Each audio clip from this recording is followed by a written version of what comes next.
ওয়াজাদাকা দাল্লান ফাহাদা। নবী গো, আমি আপনাকে দল্লান অবস্থায় পেয়েছি। এই দল্লানের অনেকগুলি অর্থ রয়েছে। অনেকে এই দল্লানের অর্থ গায়রিল মাগদুবি আলাইহিম ওয়ালাদ-দাল্লিন, এই দল্লিন কেন্দ্রিক অর্থ করে থাকেন যে গুমরাহি, পথভ্রষ্টতা, পথ হারা। নবীজি নাকি পথ হারা অবস্থায় ছিলেন, পথভ্রষ্ট অবস্থায় ছিলেন, এরপর আল্লাহ হেদায়েত করেছেন। এই কোরআন নাজিল হওয়ার আগে হেদায়েতের পথ রাসূল নিজেও জানতেন না। আল্লাহ সূরাতুদ দুহার মাঝে বলছেন ওয়া ওয়াজাদাকা দাল্লান ফাহাদা। ও প্রিয় নবী, আল্লাহ তাআলা আপনাকে পেয়েছেন হেদায়েতের পথ সম্পর্কে অনবহিত অবস্থায়, দাল্লা অনবহিত, ফাহাদা তারপর আপনাকে হেদায়েত দিবেন কে? কুল্লু বিদআতিন দালালা, এই হাদিস পড়তে পড়তে ওয়াজাদাকা দাল্লান, এই দল্লানের অর্থ গুমরা বানায় দিছে। বানায়া বলতেছে আল্লাহর নবীও পথ হারা ছিল, পথভ্রষ্ট ছিল, আল্লাহ পরে হেদায়েত করছে। এই যে অর্থ করছেন, এটা কিন্তু সুন্নিরা করে না। আমরা যারা সুন্নি, আমরা কিন্তু এইভাবে অর্থ করি না। আমরা অর্থ করি একটু ভিন্নভাবে। কোরআন পড়লে হবে না। সুন্নি হবেন কেন? আপনি কেন সুন্নি হবেন এটা বুঝার জন্য এই উদাহরণটুকুই আপনার জন্য যথেষ্ট। যারা সুন্নিয়ত ভালোভাবে বুঝেন না, তারা এই আয়াতের অর্থ করবে আপনাকে আমি পথ হারা অবস্থায় পেয়েছি, পথ ভ্রষ্ট অবস্থায় পেয়েছি, অতঃপর হেদায়েত করেছি, পথ প্রদর্শন করেছি। কিন্তু যারা সুন্নি বা তাসাউফপন্থী, তারা এটার তর্জমা করবে ভিন্নভাবে।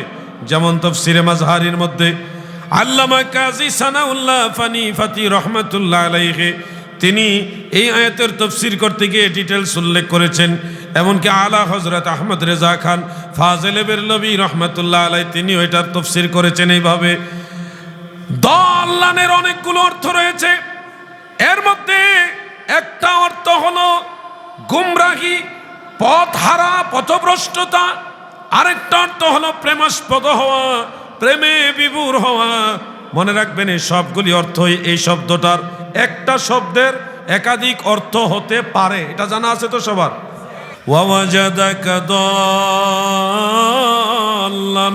ফাহাদা, এখানে দল্লান শব্দের অর্থ পথভ্রষ্টতা, পথ হারা হওয়া, গুমরাহি, এই সবই ঠিক আছে। তবে দল্লানের আরেকটা অর্থ আছে গো, সেটা হলো প্রেমাস্পদ হওয়া, প্রেমে বিভোর হয়ে যাওয়া।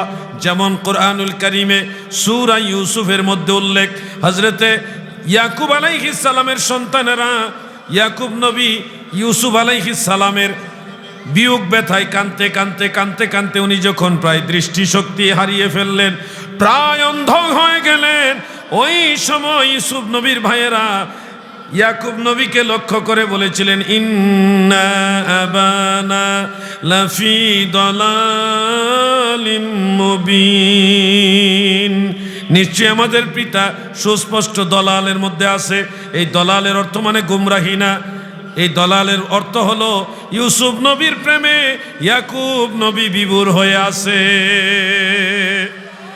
এই প্রেমাস্পদ হওয়া, প্রেমে বিভোর হওয়া, এই অর্থটা যদি আপনি নেন, তাহলে দেখেন ওয়াজাদাকা দাল্লান ওইখানে সেট করে দেন, অর্থ হবে নবী গো,